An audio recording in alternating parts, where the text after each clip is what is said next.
bersama-sama dalam program sokongan akademik yang mana kita akan membicarakan tentang objektif pelajaran atau ringkasnya OP dan kriteria kejayaan. Ya, selamat datang kepada semua yang mana sedia maklum terdiri daripada pelajar-pelajar PISMP SEM 6, kemudian pelajar-pelajar PDPT ya, dan juga pelajar PITO. Baik, saya akan ambil masa 1 jam lah lebih kurang untuk kita teruskan dengan sebab kita petang ini. Okey. Sebenarnya untuk pengetahuan semualah ya, TS25 ni semua sedia maklum yang mana hasrat ataupun harapan negara iaitu pada tahun 2025 semua sekolah menjadi sekolah TS25. Jadi objektif apa yang ada dalam transformasi apa yang ada sebenarnya dalam TS25 ini terkandung 8 modul. Jadi untuk OP dan KK ini adalah dalam modul 3 iaitu menerajui pembelajaran. Jadi salah satu topik utama di dalam modul 3 tersebutlah. Okey. Jadi kenapa pentingnya objektif ini? Semua sedia maklum, core business guru-guru ialah kena ada RPH. Jadi kita tengok jadi ini hasil pembelajaran kursus ini. Saya terpaksa tulis kursus ini sebab tajuk kita pun tentang objektif pembelajaran dan kriteria kejayaan.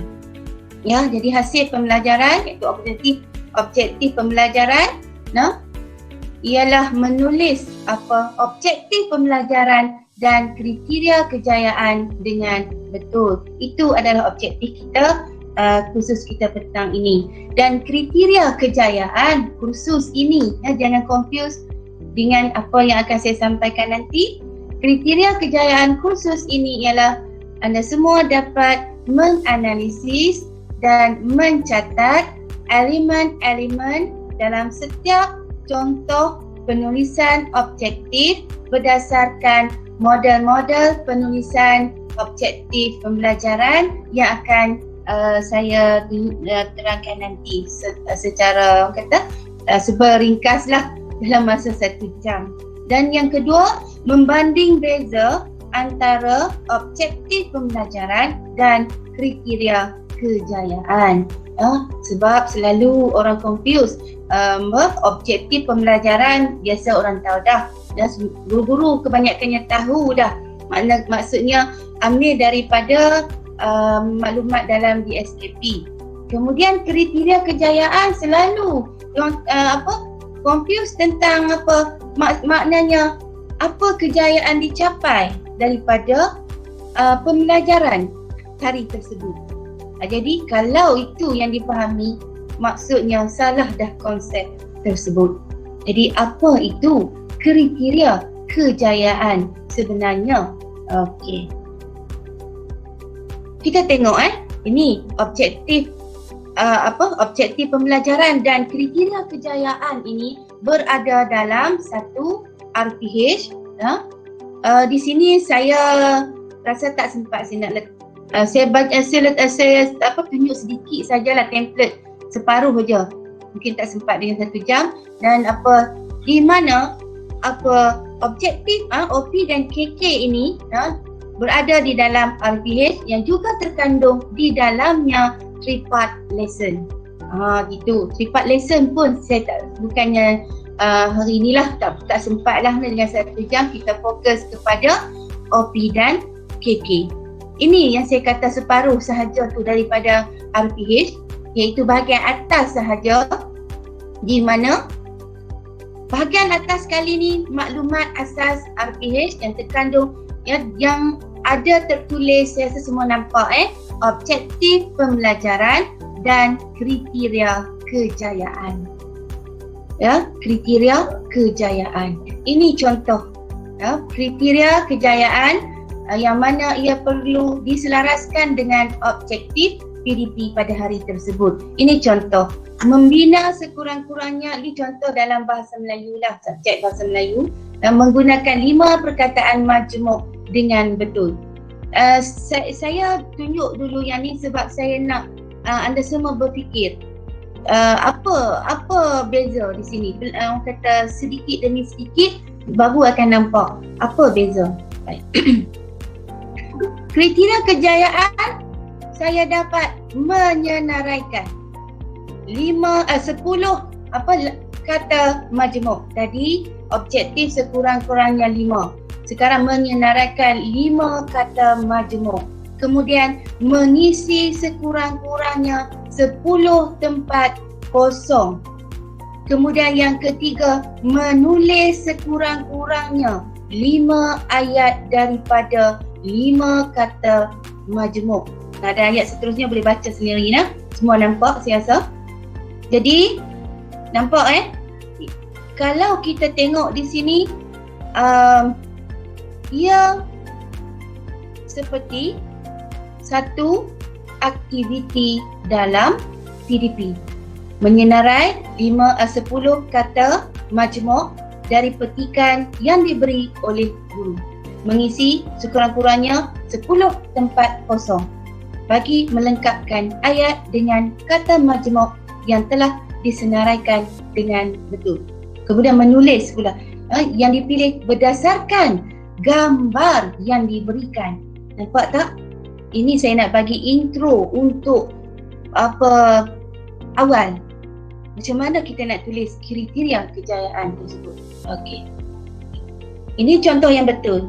Macam mana untuk nak bagi objektif pembelajaran yang objektifnya membina sekurang-kurangnya 5 ayat menggunakan 5 kata majmuk dengan betul.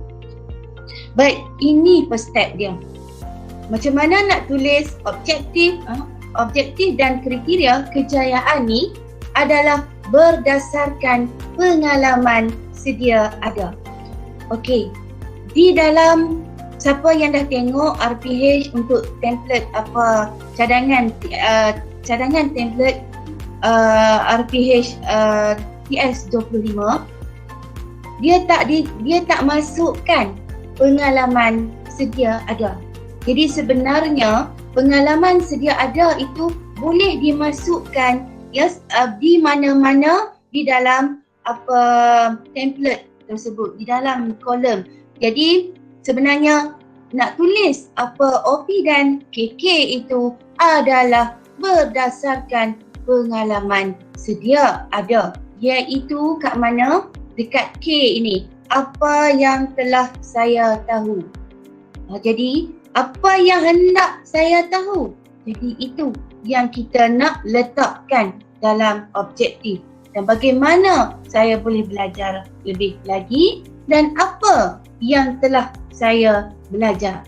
Okay, knowledge, what, how dan learn. Gitu, lebih kurang. Okay. Saya pergi satu persatu sekarang. Saya tak ada bertanya dah lah. Siapa macam mana, faham tak faham. Orang seperti kuliah satu lah, halau lah macam ni kan, sebab 1 jam. Okay, saya start dengan objektif pembelajaran.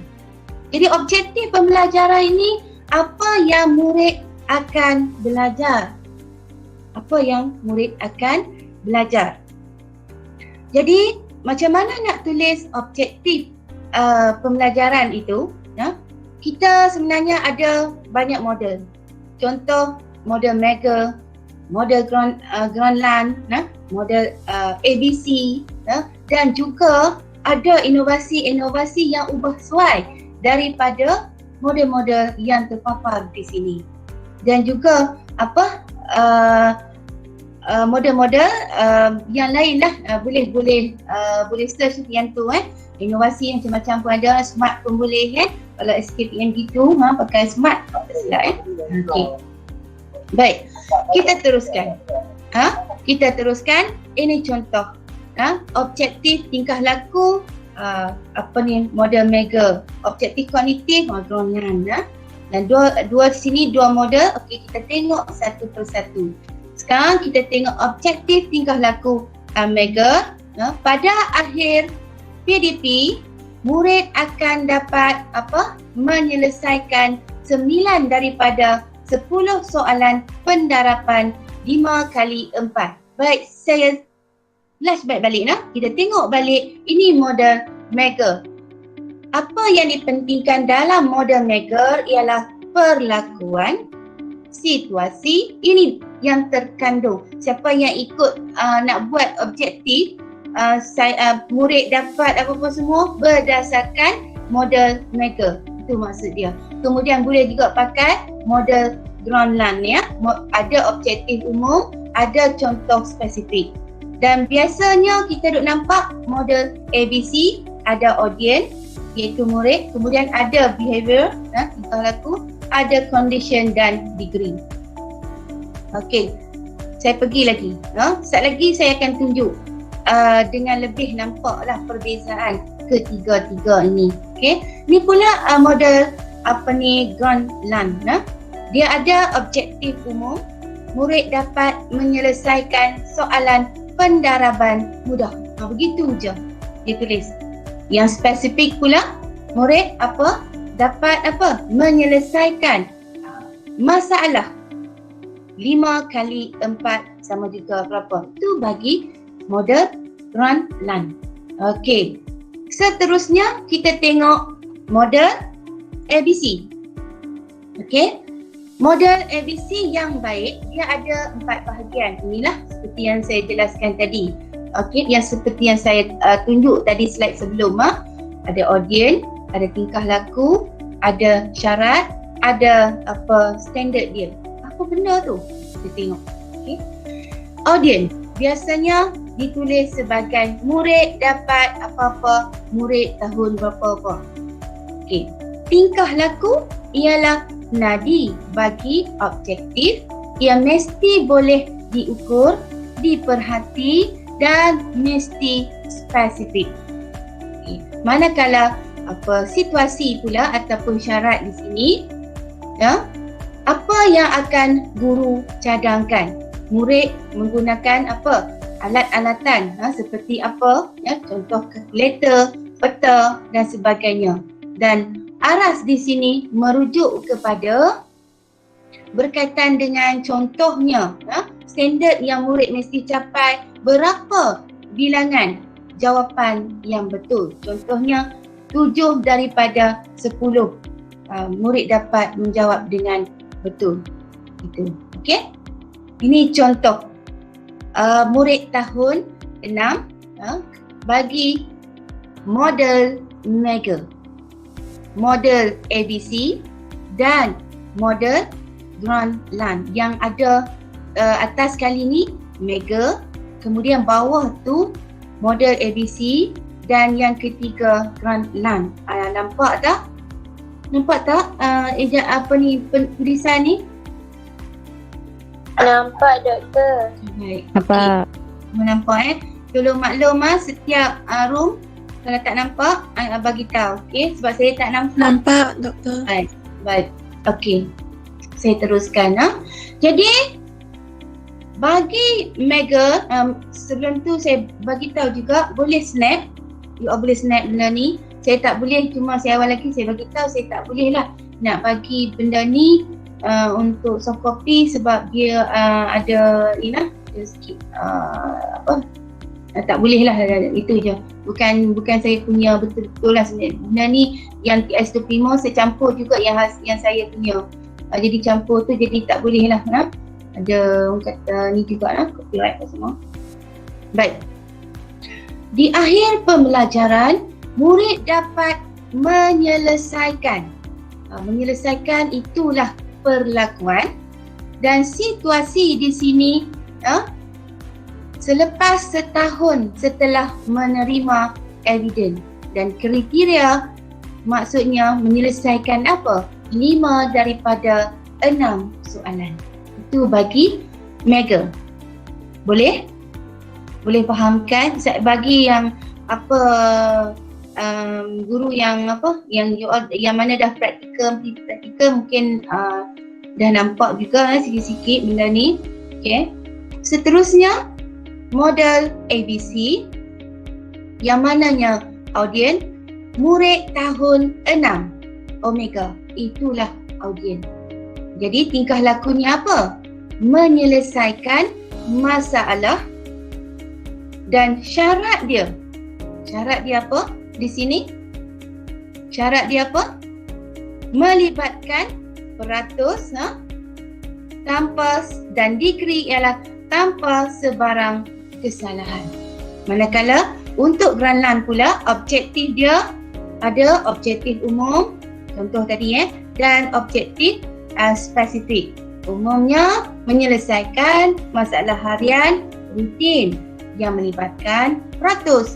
Contoh spesifik pula menyelesaikan penyelesaian kepada soalan berbentuk jumlah wang. Okey, itu contoh matematik. Okey, ini pula contoh bahasa Inggeris. At the end, untuk Mega, boleh nampak At the end of the lesson, students should be able to scan a 5-paragraph factual text. Yang tu, tingkah laku. Boleh bacalah seterusnya, situasinya apa dan kriterianya apa. Nampak Okey. Kemudian ABC juga sama sama seperti mana-mana subjek sebenarnya. Sama sahaja asalkan audien, ada behavior, ada condition dia dan ada degree. Untuk ABC, model ABC, at the end of the lesson, students of 100 itulah audience should be able to scan a 5-paragraph factual text. Itu behavior dan seterusnya. Begitu juga Grandland dia kata, saya sebut Grandland, ada kata Grandland lah, Grandland. Okey. Objektif umum, at the end of the lesson, students should be able to scan, maknanya secara umum dan secara spesifik dibagi tiga di sini. Itu bagi bahasa Inggeris. Kita masih lagi membicarakan tentang objektif pembelajaran. Belum masuk lagi KK. Baik, seterusnya. Sains. Begitu juga sains. Sepintas lalu kita tengok ini contohlah boleh tengok model Mega, ABC dan Grandland. Okey, ada komponen-komponen ataupun ciri-ciri bagi setiap model. Baik, ini contoh, ini inovasi sebenarnya rakan saya. Saya sendiri pun pernah juga buat inovasi berdasarkan model ABCD ni. Tapi yang saya tak tunjukkan di sini. Okey. Ini yang dia mulakan dengan ubah soal daripada model ABC. Rusiati. Tingkah laku yang boleh diukur, pencapaian, isi dan syarat. Kalau nak buat inovasi pun boleh berdasarkan model-model yang kita yang telah saya tunjukkan tadi. Jadi ini contoh dia. Okey. Jadi kesimpulannya, objektif pembelajaran tu dia menerangkan pembelajaran, bukan tugasan. Bukan tugasan. Itu objektif pembelajaran. We are learning to analyze, to describe, to assemble, to challenge dan to characterize. Okey.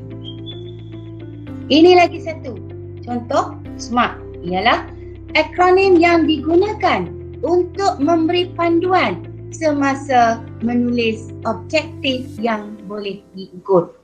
Ini juga salah satu cara kita nak tulis objektif. Ada iaitu spesifik, ada kita boleh manageable, boleh ukur, boleh urus, kemudian kita boleh achieve, kemudian relevan ke tidak, dan kita ada tempoh masa. Itu objektif SMART. Jadi di sini saya dah tunjukkan 4 jenis penulisan objektif di sini. 4 ya, secara ringkas. Baik, sekarang kita nak pergi kepada seterusnya. Sambil saya tengok jam sebenarnya. Kita akan seterusnya kriteria kejayaan. Jadi kita dah tahu objektif pembelajaran, maksudnya kita ambil daripada DSKP sebenarnya, betul tak? Tetapi kriteria objektif pembelajaran kita ambil daripada DSKP.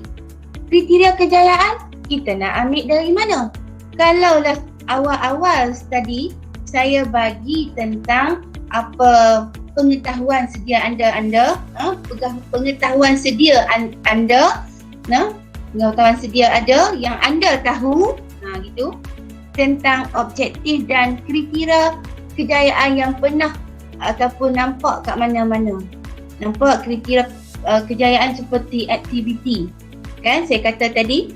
Baik, jadi kriteria kejayaan ini untuk nak mudahkan kefahaman, guru merancang apa yang perlu dilakukan oleh murid dengan tujuan dapat mencapai objektif pembelajaran pada hari tersebut.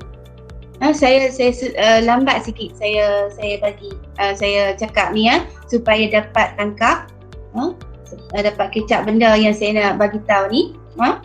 Sebab objektif pembelajaran biasanya tak ada masalah. Main masalah ni dekat kriteria kejayaan, nak tulis apa kan. Biasa ada tulis apa, macam saya kata tadi lah. Tulis apa kejayaan PDP yang diharapkan pada hari tersebut. Salah lah kalau kefahaman gitu. Sebab kriteria kejayaan is how to achieve OP. How to achieve objektif pembelajaran pada hari tersebut. Sebab itulah orang selalu kata satu OP ada 2 KK, satu OP ada 3 KK. Sebab apa? Sebab how to achieve OP pada hari tersebut. Nampak tak? Jadi senang saya nak bagi orang kata bahasa mudah kita faham. KK ni ialah apa langkah-langkah yang kita nak buat dalam RPH tersebut. Langkah-langkah kita akan letakkan objektif pembelajaran kita ni bagi orang yang dia baru nak belajar semua pilih KK ni. Terap? Jadi cara dia buat satu RPH, kemudian dia tulis ni yang bagi nak mudah sebab orang yang tak pernah belajar ni. Kalau orang dah pandai dah, dia tak kisah dah. Dia tulis OP, dia tulis KK, dia terus tulis objektif dia tulis langkah-langkah dan sebagainya untuk hari tersebut. Tapi kalau kita tak tahu lagi ni, jadi ini cara dia, ingatnya. Boleh lah nak cuba, sebenarnya cadangan saya lah ni. Okey. Tulis, ambilkan objektif pembelajaran pada hari tersebut. Kemudian apa yang anda fikirkan, langkah-langkah yang akan anda jalankan dalam yang akan anda masukkan dalam RPH tersebut satu persatu.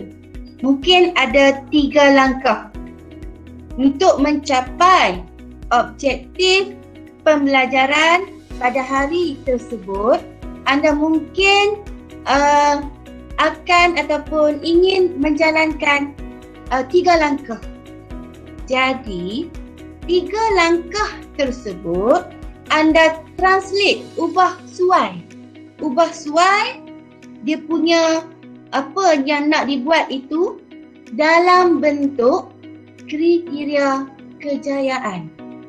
Ubah suai langkah-langkah tersebut, ubah suai ayat supaya sesuaikan dengan kriteria kejayaan. Maksudnya di sini katalah anda ingin nak menjalankan PDP hari ini, saya katalah contoh nak mengajar baca mengejar lah, mengejar ataupun mengira ke. Mengira, mengejar, mengejar ABC lah, maksudnya budak darjah 1 yang tak tahu apa lagi kelas pemilihan ke apa ke, yang tak tahu nak mengejar lagi. Contoh je, contoh. Jadi macam mana cikgu nak bagi budak tu tahu mengejar? Jadi mungkin kriteria kejayaan, murid dapat mengenal huruf-huruf A sampai Z. Itu adalah kriteria kejayaan. Maksudnya langkah pertama, guru akan memperkenalkan apa huruf-huruf daripada A sampai Z. Itu langkah pertama dalam bentuk ayat RPH lah kan. Guru akan, murid akan dapat, sebab jangan lupa RPH dia nak murid, bukannya guru. Dia nak murid dapat. Murid akan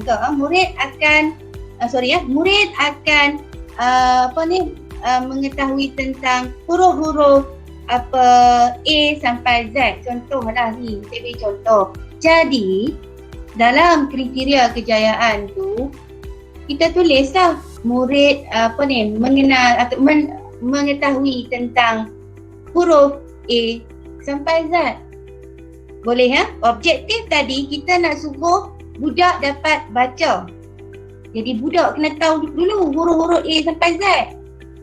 Boleh ya? Saya harap dapatlah apa yang saya sampaikan tu. Apa maksud KK is how to achieve OP. Saya translate untuk mudahkan kefahaman kepada KK is how to achieve OP. Itu KK. Okey, saya teruskan lagi. Jadi, kriteria kejayaan ni bagaimana murid menunjukkan bukti mereka telah belajar. Apakah yang mereka perlu hasilkan? Maksudnya apa yang mereka nak buat tu dalam aktiviti lah. Maksudnya apa aktiviti? Cuma translate dalam bentuk kriteria kejayaan. Itu aja sebenarnya konsep OP dan KK. Tapi saya ulang lagi, saya teruskan lagi. Nak bagi nampak lagi. Saya teruskan lagi. Jadi, kriteria kejayaan yang efektif ini mestilah berkait rapat dengan OP itu. Mesti spesifik kepada aktiviti. Itu yang kita kata spesifik, maksudnya ada aktiviti. Maksudnya berkait dengan apa aktiviti. Sebab itulah KK dia ada lebih daripada satu. Takkanlah pula nak capai satu OP, nak capai satu objektif dengan satu cara saja pun dah dapat dah. Dah dapat dah nak capai OP. Mustahil kan? At least 2. Betul tak? Takkan buat satu aktiviti dah dapat dah capai objektif. Cuba fikir. Think about it. Okay. Mesti spesifik kepada aktiviti. Merupakan sokongan dan berfokus kepada pelajar. Dan juga digunakan sebagai asas maklum balaskan diri.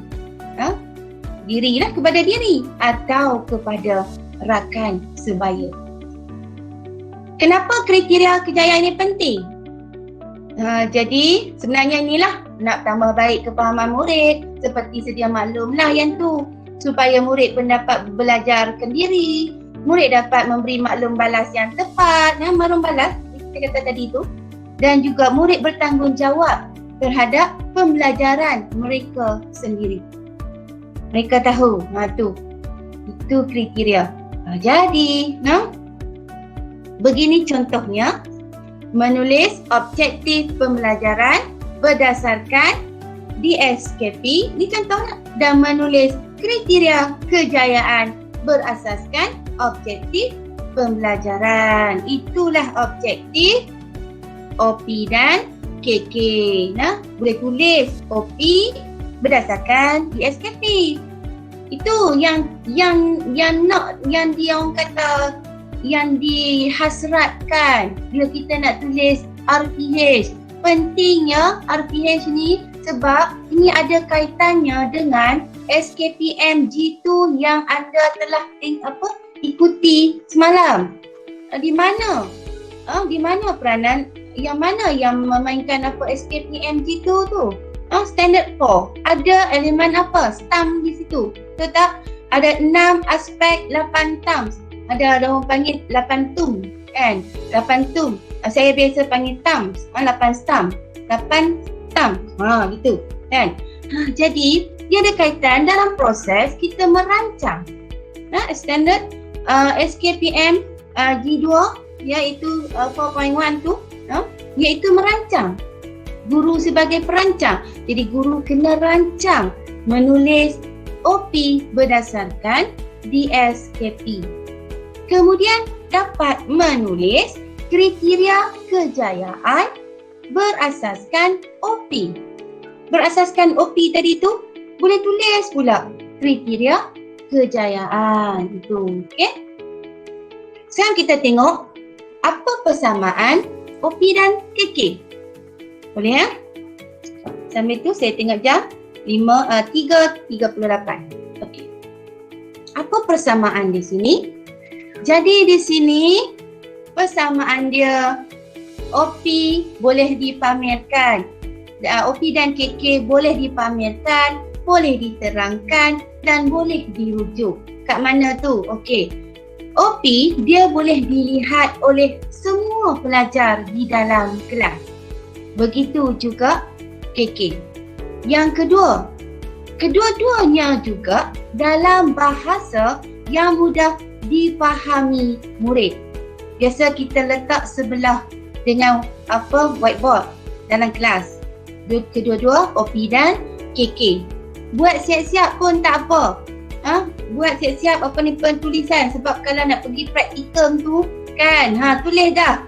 Bersedia dah. Dalam minda nak mengajar apa kan, semua tu. Apa nak tulis? Tulis dah siap-siap dalam kertas, nanti pekat saja. Buat siap-siap. Tak kalau tidak nanti kita hari tu dah nak buat, hari tu dah nak tulis. Kan? Jadi bersedia dari awal. Tulis siap-siap di kertas manila card pun boleh untuk setiap hari ke, gitu. Contohlah kan. Boleh disebab nanti nak kena pamer. Kemudian dia terangkan kepada pelajar sebelum guru tu nak mengajar. Kena bagi tahu hari ni kita nak akan mengajar tajuk apa. Macam tu. Kemudian sentiasa dirujuki sepanjang waktu pembelajaran tersebut. Sebab itulah kita kena paparkan di dinding. Contohnya di sebelah whiteboard supaya sambil-sambil mengajar, okey balik tengok dekat papan tu sebelah dia, ada dengan tu. Sekejap lagi terbabas pula. Gitu kan? Gitu. Okey, seterusnya. Apa pula beza di antara OP dan KK? Kita tengok satu persatu. Kalau OP, kita ambil daripada DSKP.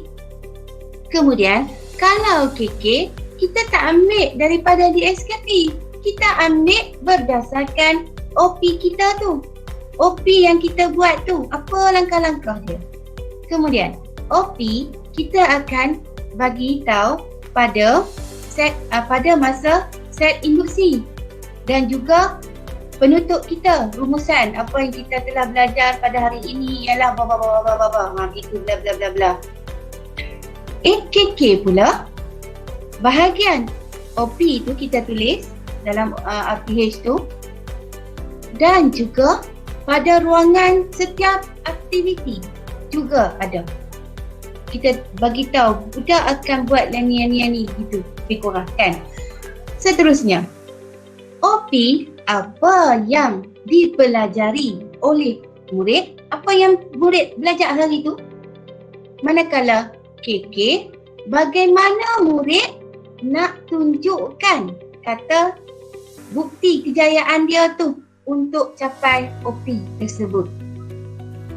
Kemudian seterusnya, OP, we are learning to.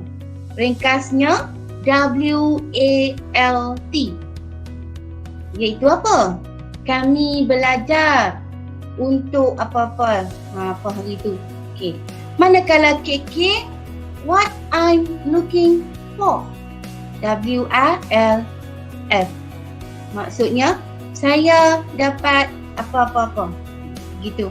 Hari ini kami akan murid dapat belajar, murid dapat mengetahui apa-apa berdasarkan DSKP. Tak apa yang ni kalau kurang nak ni pun tak apa, asalkan tahu membezakan. Okey, ini ringkas je perkataan tu. OP, pada akhir pembelajaran murid dapat apa? Gitu. Pada akhir pembelajaran, di akhir pembelajaran ini murid dapat. KK kita tulis pada akhir pembelajaran murid mencapai objektif melalui yang kita senaraikan 1, 2, 3 tersebut. Macam mana? How to achieve OP. Okey? Dan OP juga dia berstruktur, dan juga kalau kata untuk KK dia fleksibel untuk smart. OP untuk smart dia ada berstruktur, boleh tengoklah semula kalau siapa yang dah snap. Okey, dia ada berstruktur. Smart kalau yang KK ni dia lebih fleksibel lah, sebab apa nak buat? Apa nak buat untuk nak capai OP yang kita dah rancang. Doktor, smart itu apa? Ya? Smart itu apa? Itu ringkas. Ringkas yang tadi tu, ringkas berdasar tadi kan ada kan slide tadi? Dapat tak? Dapat tangkap tak? Ini slide ni. Saya patah ni. Nampak tak? Smart. Akronim. Yang digunakan kan ada tadi model awal-awal ada 3. Kemudian ini yang keempat. 4 ni kita tak panggil lah model, tapi kita panggil akronim yang digunakan, yang bagi panduan semasa nak tulis objektif. Okey? Gitu. Okey, saya teruskan lagi. Okey. Tadi dekat mana? Okey, yang ni kan? Alright. Jadi itulah KK, what I'm looking for, dan OP, we are learning to apa-apa. Gitulah. Apa kita nak belajar. Yang ni yang selalu silap faham, salah faham. Miskonsepsi OP dan KK. Selalu. Sebab saya sendiri pun pernah bila saya observe praktikum rentas semelang kan, kemudian saya pernah tengok guru sendiri pun sebab saya pun ada sekolah PS25, jadi penulisan tu kesilapan dekat KK. Kesilapannya dekat KK. OP tak ada masalah. Semua tulis dengan tepat. Okey. Sebab apa? Sebab yang saya kata tadilah, KK tu ingatkan kejayaan setelah apa yang diharapkan capai, kejayaan budak dapat itu. Gitu. Jadi salah itu. Jadi ini antaranya juga seperti yang telah dinyatakan oleh Leong 2016. OP dan KK ditulis dengan ayat yang sama. Tak boleh. OP dan KK disalin terus dari DSKP. Okey. Ketiga, OP tu hasil pembelajaran umum. KK tu hasil pembelajaran khusus. Itu salah. Kemudian, OP ialah fokus utama, KK ialah fokus sampingan pula. Macam tu. Juga salah. Seterusnya, ini berdasarkan Leong. Jadi ada justifikasi akan hal ini. OP dan KK dia kata tak dapat diukur. Sebenarnya OP dan KK boleh diukur. Menurut Leong. Gitu. Bila kita nak kata sesuatu, kita tengok justifikasi. Siapa yang kata? Leong kata. Baik, seterusnya. OP dan KK tiada kaitan antara satu sama lain dan tidak relevan dengan aktiviti. Mana mungkin? Gitu. Dan yang terakhir ni dia biasanya orang salah anggap. Okey. Perancangan aktiviti PDP tak perlu merujuk kepada OP atau KK sebagai fokus utama.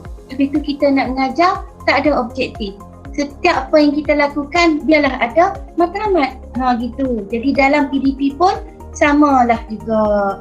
Okey, itu dia. Jadi seterusnya di sini saya pun nak habis dah sekejap lagi, nanti bolehlah saya buka ruang kalau tak faham kat mana ke. Elakkan memendekkan ayat dari OP ke dalam KK. Pendekkan macam mana tu? Yang ni maksudnya ambil ayat daripada OP, menerangkan apa dan menggunakan kata hubung yang mudah dengan betul mengikut konteks. Kemudian yang kedua, membina dan menulis ayat tunggal dan ayat majmuk dengan betul pada objektif, pada OP. Kriteria kejayaan dia ringkaskan. Tak apalah, janji ada sudah. Dia kata, dia anggap macam tu. Jadi, pendekkanlah. Guna je kata hubung yang mudah dengan betul. Kemudian, tulis saja ayat tunggal dan ayat majmuk dengan betul. Jadi kefahaman tu maksudnya di sini dah salah. Kalaulah sampai objektif pembelajaran ni ada dua, bermakna KK pun at least sekurang-kurangnya kenalah ada 3 atau 4. Sebab macam mana nak capai, nak bagi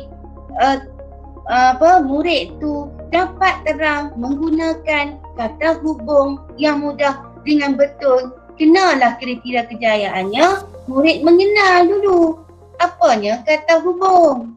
Itulah kriteria kejayaan bagi OP yang tersenarai di atas ni. Yang tersenarai menerangkan dan menggunakan kata hubung.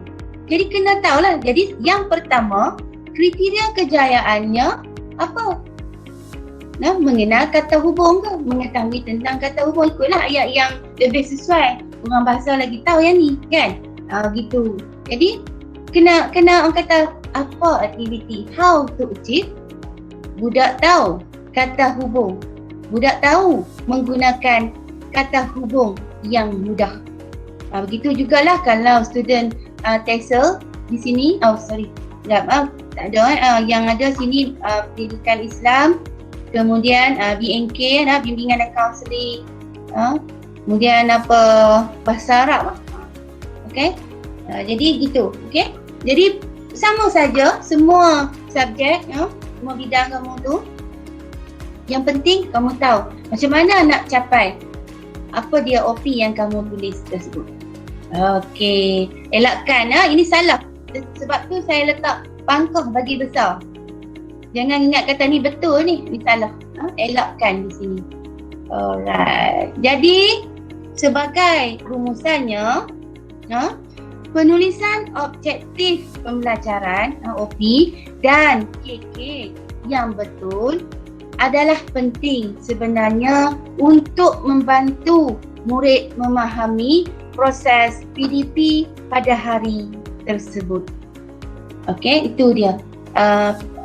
Kita kata kepentingan OP dan KK yang betul.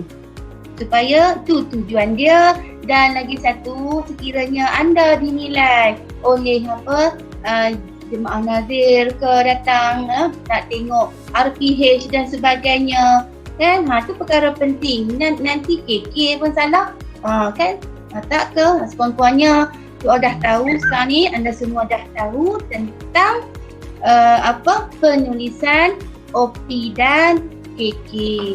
Okey, gitu.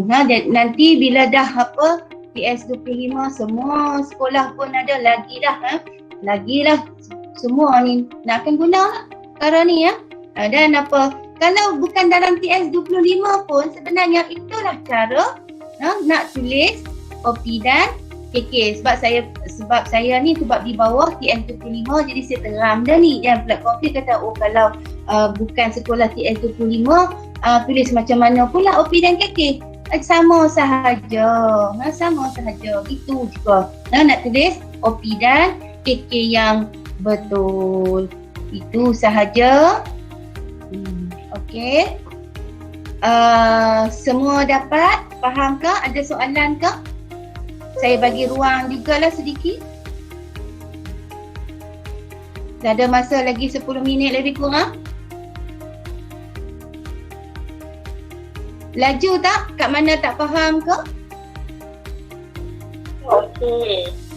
Okey ya. Nampak jadi apa cara nak tulis. Jadi apa yang penting kesimpulannya ialah di sini OP kamu boleh ambil daripada DSKP. KK itu ialah how to achieve OP. Jadi how to achieve OP itu maksudnya langkah-langkah yang perlu kamu lakukan dalam bahagian RPH tu punya langkah-langkah tu, translate dia, terjemahkan dia dalam bentuk KK. Itu je. Okey? Kalau tak ada soalan bolehlah kot lah. Untuk kita stop sini ke macam mana? Kalau tak ada soalan sebab saya nak bagi ruang ataupun apa lagi nak perlu saya terangkan lagi ke? Faham doktor? Ina doktor. Ya. Apa yang kamu faham? Yang saya faham objektif pembelajaran dibuat berdasarkan DSKP dan kriteria kejayaan dibuat berdasarkan objektif pembelajaran. Ya, berdasarkan objektif pembelajaran yang hendak dicapai tu. Macam mana nak capai? Bagaimana nak capai objektif pembelajaran itu? Cuma di situ kamu kenalah translate ayat. Yang langkah-langkah tu janganlah pula tulis kriteria kejayaan tu kamu tulis dalam bentuk kamu tulis dalam bentuk seperti mana dalam langkah-langkah tu. Jadi salah juga kan. Jadi kena sesuaikan lah. Contohlah kita katalah, saya beri contoh di sini ya. Murid dapat menyelesaikan masalah rutin kan yang melibatkan peratus dengan berpandukan contoh yang diberikan oleh guru tanpa sebarang kesalahan. Contoh. Jadi di sini itu OP dia. Nak selesaikan masalah harian yang rutin ni. Jadi maksudnya menyelesaikan masalah yang melibatkan peratus. Contoh dalam subjek matematik lah ni, melibatkan peratus. Jadi bagaimana nak kriteria kejayaan di sini? Janganlah tulis murid menjalankan pengiraan peratus.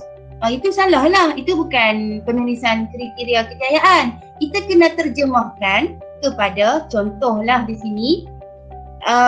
Murid dapat menganalisa pengiraan peratus.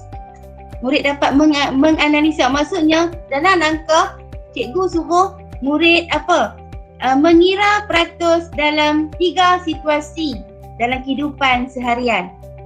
Itu cadangan langkah lah, contoh tadi ya. Contohnya murid dalam langkah-langkah dalam RPH tu, contohnya langkah kedua, murid diminta untuk menganalisa, mengira peratus dalam 3 situasi dalam kehidupan harian yang diberikan oleh guru. Contoh cikgu tu langkah-langkah. Dalam KK jangan pula tulis murid menjalankan aktiviti mengira peratus macam tu. Kita tulis translate murid dapat, itu perkara atas sekali tu. Kemudian 1, menganalisa pengiraan peratus dalam 3 situasi dalam kehidupan harian yang diberikan oleh guru. Tu ayat saya ni lah kan, boleh ubah soal yang bagi cantik boleh murid menganalisa pengiraan peratus dalam kehidupan seharian yang diberikan oleh guru. 3 situasi dalam kehidupan seharian yang diberikan oleh guru. Maksudnya itu kriteria kejayaan, menganalisa. Macam tu. Boleh Ada tak lagi? Ada tak nak bagi kefahaman, nak orang kata duk confuse lagi ke? Bukannya kita kata kalau macam ni. Ni contoh yang salah kriteria kejayaan. Murid contohlah tadi kata menyelesaikan masalah harian rutin yang melibatkan peratus kan. Gitu. Kriteria kejayaan murid seramai 6 orang murid dapat mengira dapat menyelesaikan masalah yang melibatkan peratus. Yang tu salah lah. Tu bukan kriteria kejayaan. Tu bukan. Boleh saya ulang banyak kali tu nak bagi faham konsep. Kita kan bila kita faham konsep, mudah saja kita nak go through apa yang kita nak buat. Kita faham konsep dia dulu. Okey? Sekiranya sudah tiada apa yang bolehlah. Saya rasa itu sahaja perkongsian saya pada petang ni. Yang mana yang baik itu semuanya daripada Yang Maha Esa, Allah Subhanahu Wa Taala, dan yang mana buruk itu adalah kelemahan saya. Maafkan saya. Sekian, terima kasih. Kita tutup dengan tasbih kafarah dan surah Al-Qur'an.